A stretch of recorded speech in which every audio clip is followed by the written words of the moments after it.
Well, hello, if you'd like to see my 4 finished tropical shirts that I'm taking to Vietnam for the guys and my 5 t-shirts I've made to take, stay tuned.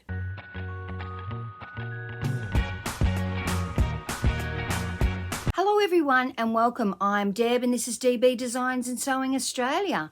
Welcome to anybody who's new and welcome to all my subscribers.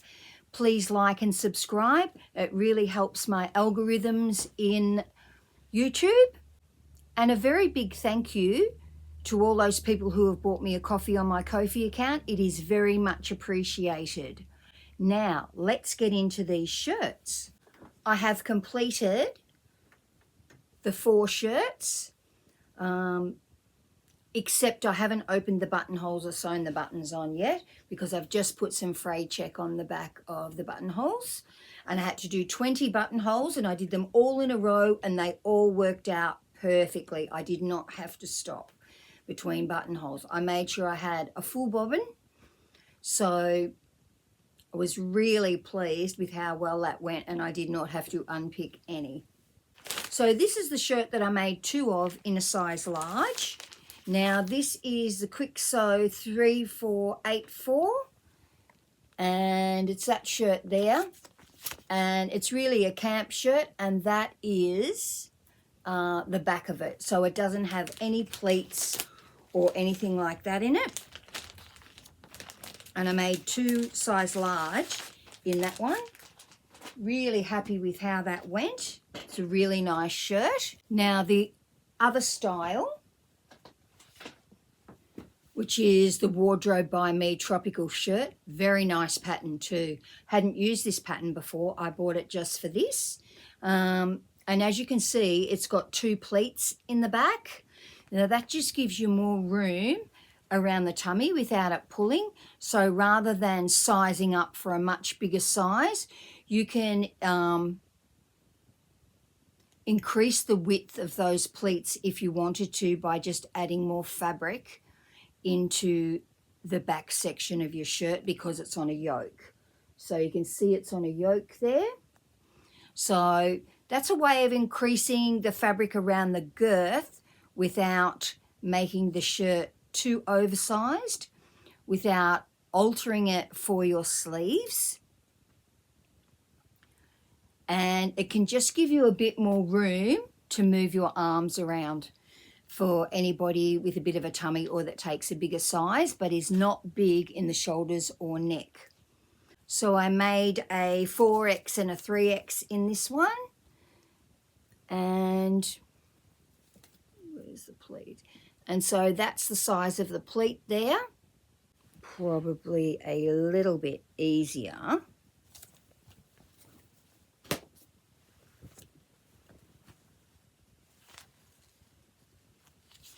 Probably a little bit easier to see on the inside. So that's the pleat and there's one either side. And with these shirts, I did the collar the way it was instructed to do, and I hand stitched my collar down. I don't top stitch any of these shirts. The buttons will hold the front placket in place and the buttonholes hold it on the other side. But what I was thinking about, because I'm going to do the time of the shirt when I get back from Vietnam, I'm really going to concentrate on shirt making this year and how to make shirts and trying to acquire some new skills in shirt making. And I think one of the biggest problems people have is when it comes to the collar and turning that back up under, and you can either hand stitch it or machine stitch it. And so for the very last shirt, I actually did some bias tape to finish off the shirt neck. Now, what I originally had wanted to do was find some ribbon that said happy birthday on it, because this is actually the shirt for the guy whose birthday it is that we're going away for. So because of where we live, I was not able to find that, and I didn't have any in my stash anywhere. So I just went with some navy blue bias tape, and I'm really happy with that finish. So on the back, You can see the machine stitching line, but still really happy. When this is on, you can't see that machine stitching line, of course.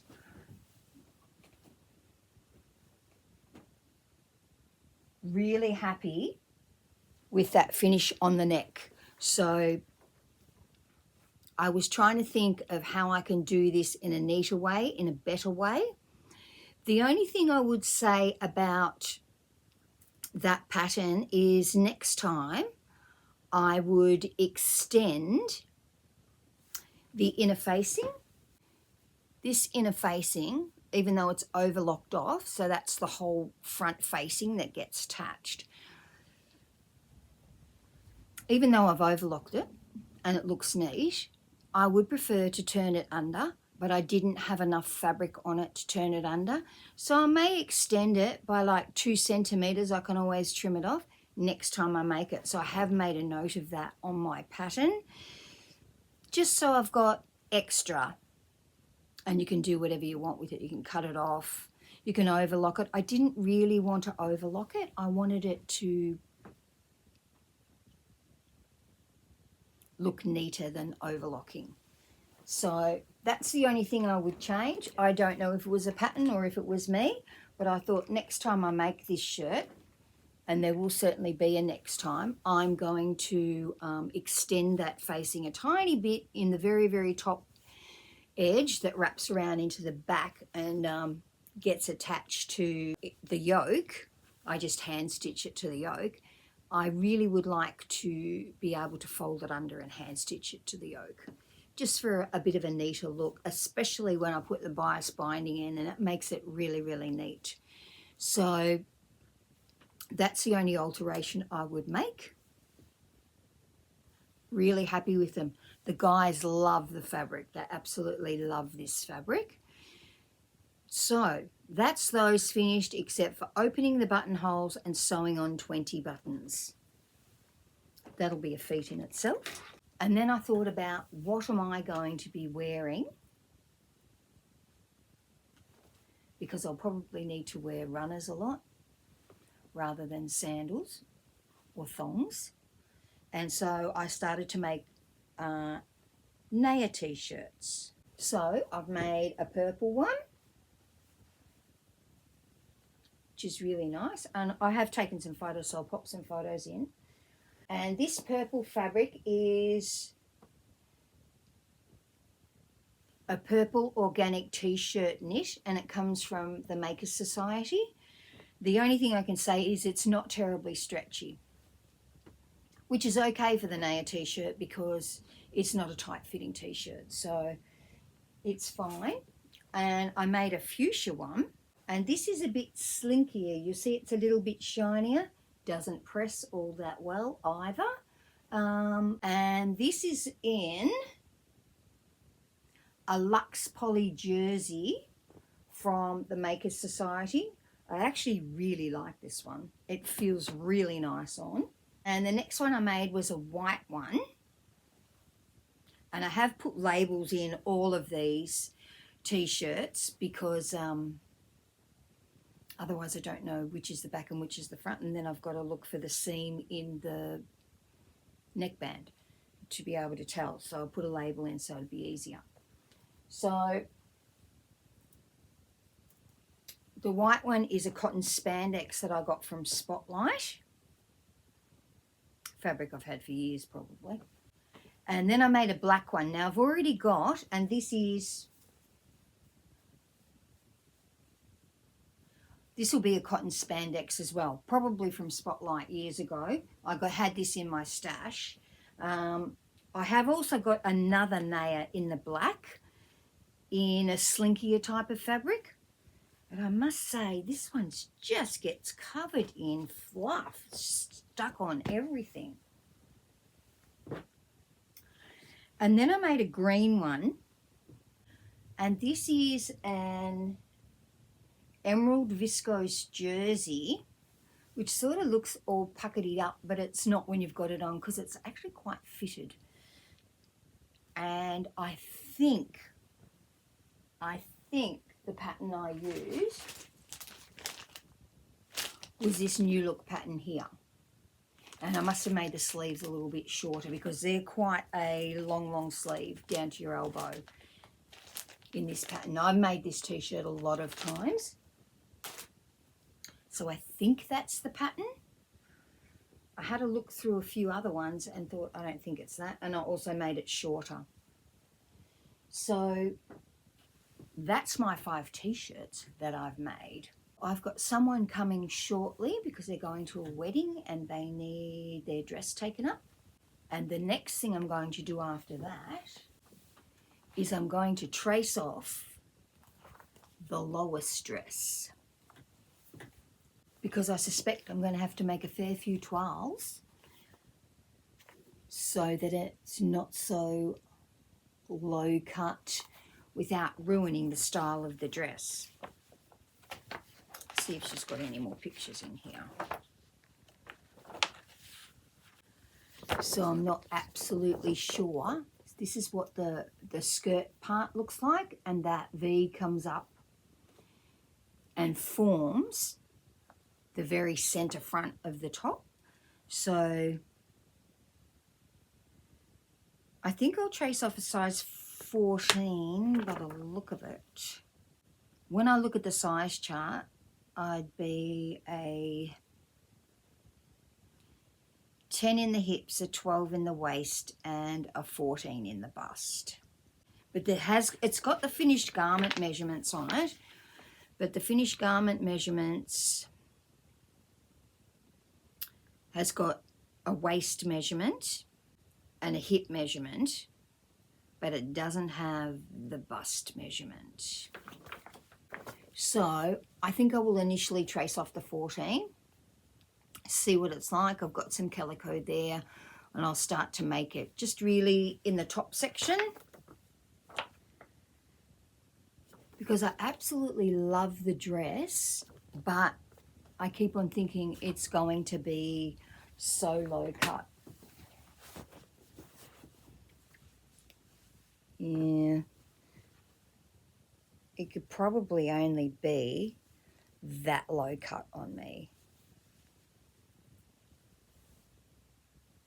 And it's quite a narrow V when I look at it, which is okay. So it's not a V that's way out here. It's actually pretty much this shape. When you look at it on her, it actually comes in close to your neck. So I'm going to have a go at that and see if I need to make any alterations. And a few people, when I was going to make this, said, when you make alterations so that it's not so low cut, can you show us how to do them? So I'll first of all make the top in a 14, see what it looks like, see what adjustments I need to make, see if I need to go down to the 12 or not, because it doesn't have the finished bust measurement in it.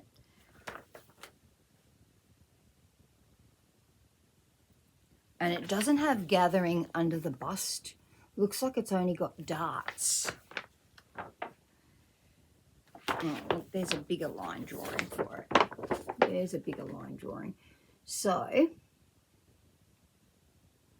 the first thing I'll do is make that bodice up and see how we go. And see, the size 12 bust is only a 96, and I think mine's 100. And the 14's 101, so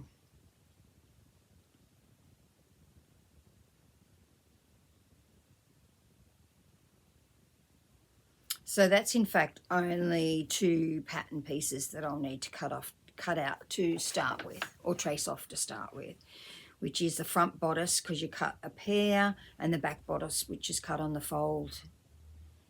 So once I get that to fit properly, then I will start to do, oh, this has got a front neck violin shield that tears away.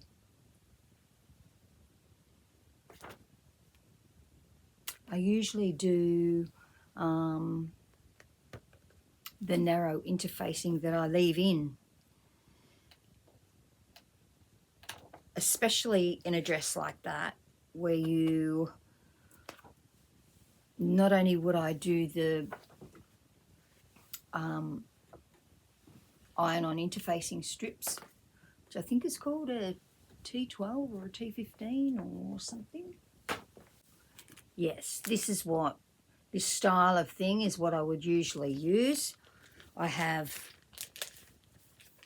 don't even know if I've got any left in this lot. Oh yeah, I have. So it's got a stitch line in it.